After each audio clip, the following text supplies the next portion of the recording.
What's up, guys? It's your friendly neighborhood white Jewish rapper slash producer LaRue, and today I'm going to show you how I chop all of my samples in my DAW of choice, Studio One. Now, before you come at me about, oh, you have version 5, I know version 6 is out, listen, my mental health is very fragile at this moment in time, so I don't want to hear it. I don't want to hear it. All right, let's get into it.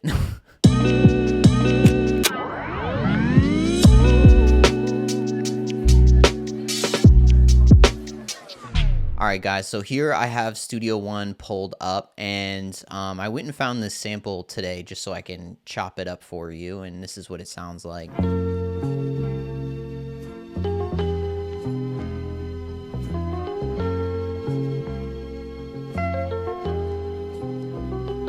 It's great. I think it's from the 70s, but sounds beautiful. So here in Studio One, they have this plugin called Sample One, and you would think, wow, these guys have thought of everything. They have a plugin specifically dedicated to sampling and chopping samples. It's even called Sample One. Wow, that's so cool. So the first thing we're going to do with this plugin, Sample One, is we're going to go over here and we're going to hit remove track and instrument. We're just going to get rid of that because if you are trying to chop samples in Studio One, Sample One is not your guy. And I could get a little bit into it. I'm not going to. All right, I might get into it a little bit.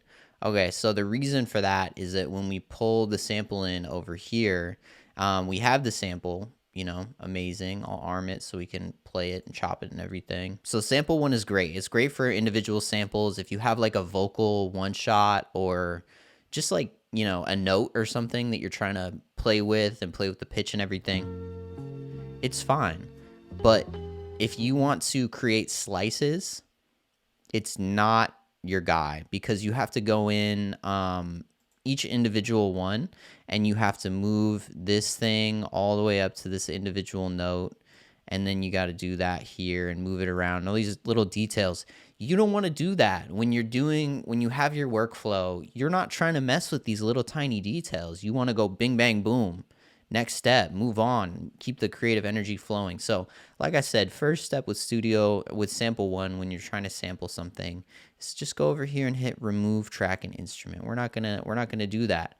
What we are gonna do is we're going to bring up an instance of impact. So here we have impact, and impact is typically for drums. I have the Atom controller, which I can actually show to you right here. I like it because it's a really small controller, and I'll actually show you before I go any further. I just want to show you.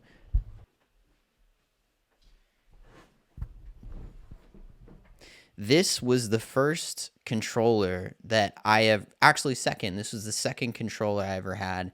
It's the Machine Micro MK2.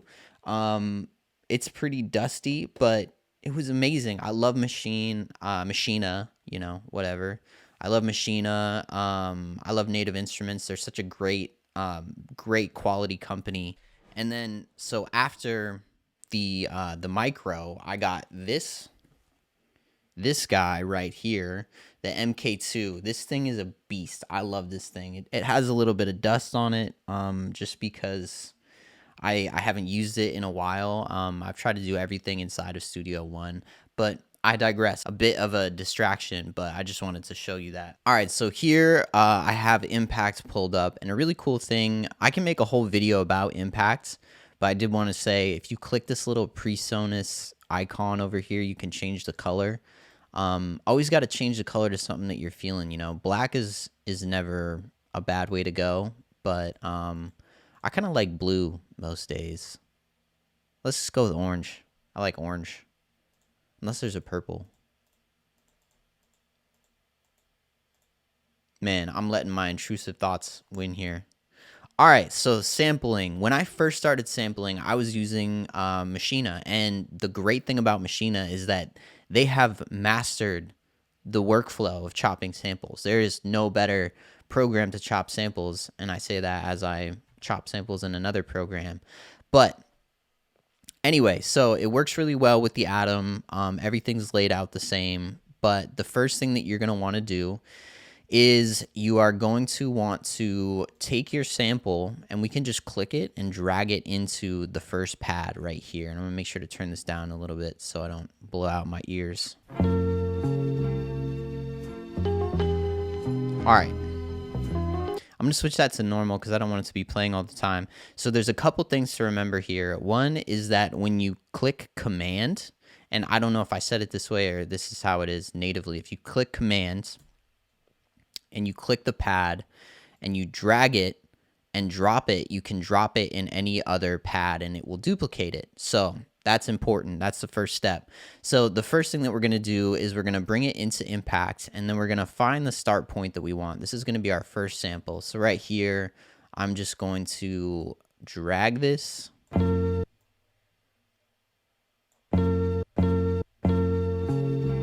So that's what we want. We're in there. Normal, so it's going to, if I want it to be a one shot, just hit it once and that's fine, but I'm gonna have it as normal just because that's how I'm feeling right now. So now we have our sample and impact. From here, the thing that you're gonna do is you're gonna click it, as I said, cold command, and click and drag into the next spot.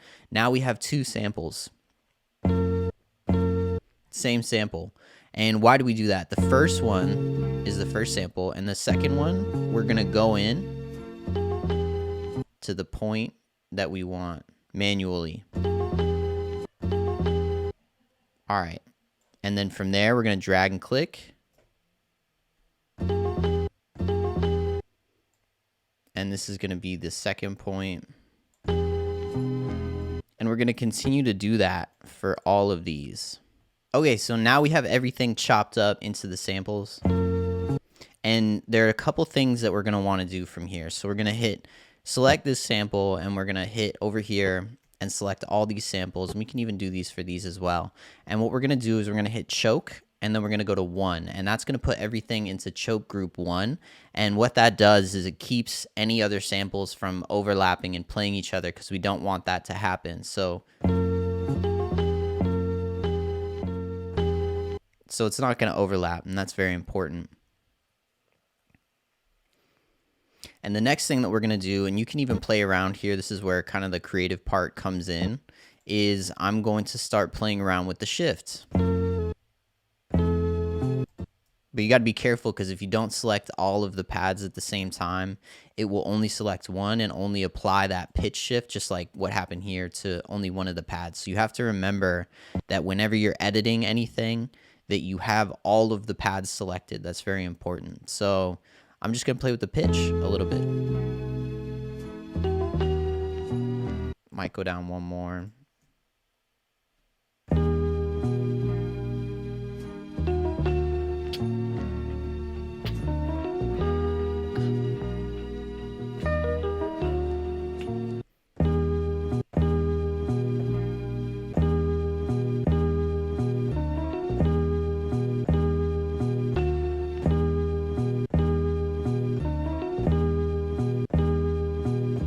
All right. So now that I have that set up, I'm just gonna get kind of like a tempo for that kind of thing.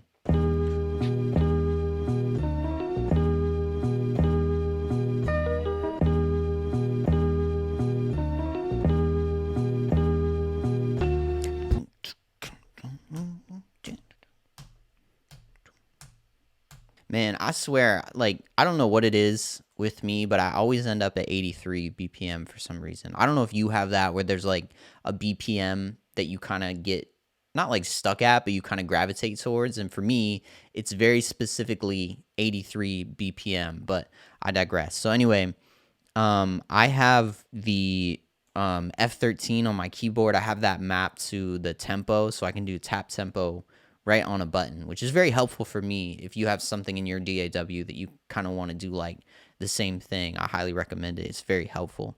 Okay, so let's turn on my my metronome, and I'm just gonna hit record and do a little thing.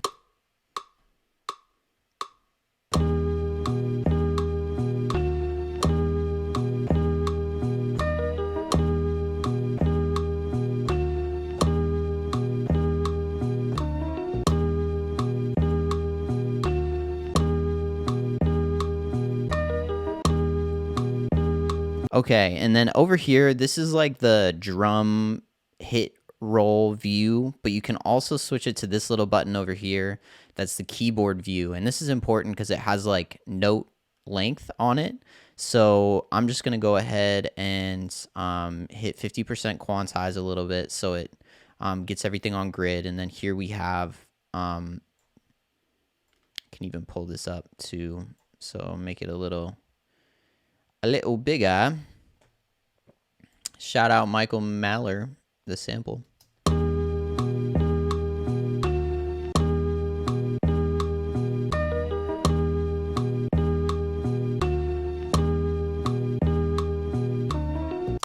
Yeah, so that is a very nicely chopped sample, and I'm even gonna I like the little break in there. It sounds cool. So I'm just gonna get a little loop on here. And from here, I'm just gonna, sometimes with samples, it's cool to like make them sound more old and sample-esque. I don't know if that makes sense. I don't even know what I'm trying to say. But I'm going to put a little vinyl on here. RC20 sauce.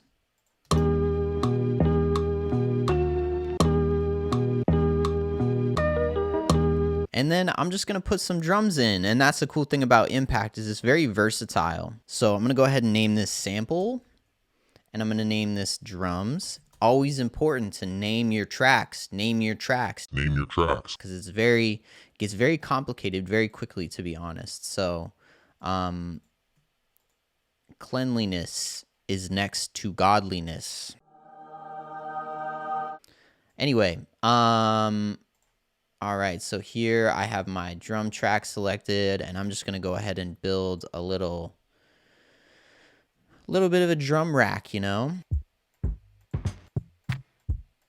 And I do use it for samples, but the majority of what I use Impact for is for drums. So, you know, always gotta pick the color that you're in the mood. But never green. Green is it's a bad color. I don't know why, but all right. So I just went ahead and put together a little bit of a drum rack, and this is what we got so far.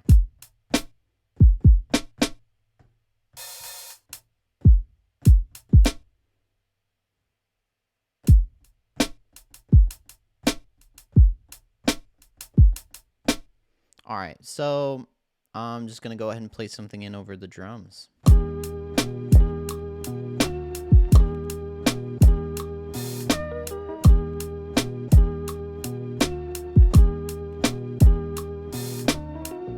That was a little better. All right, and then all together, this is what we got.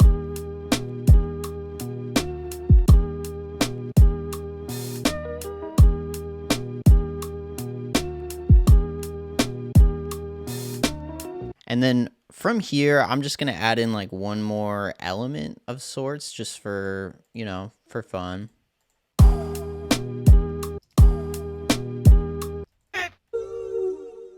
All right, guys, so now you know how I chop all of my samples inside of Studio One. I hope this helps your workflow. I know I just saw another video of some other guy. I think his name was like Ivan Calderon or something like that. And I saw him make his video on how he does it. And I think how he does it is he'll go in and chop like at the grid. He'll go in and chop like where he wants them. And then he'll like somehow send them to Studio One. And he was like, oh, the major drawback with this is that you can't go in and edit each individual sample.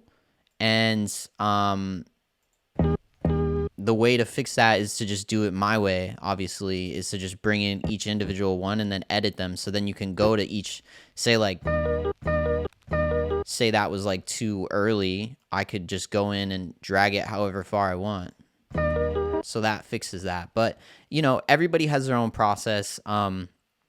I started chopping samples in Machina, and Machina is like the GOAT, as I said, and that is how you do it in Machina is you hit pad, duplicate, next pad. It's the same sample, but it's just in a different slot. And then you can go from there, and it just makes your workflow so much quicker. And when you're chopping samples, speed is so important because you need to be able to be like, that's cool, you know, cut it, put it in there, play with it, and then do whatever you got to do to make it happen. So yeah, I hope this video was helpful. If you got something from this video, please make sure to like and subscribe. My name is LaRue. I make my own beats and my own songs. You can find those on any streaming platform under the name LARUE. I did just drop a really cool field recordings pack. I went around the Seattle area, and I took recordings of all these different environments and I put them in an ambient recording pack,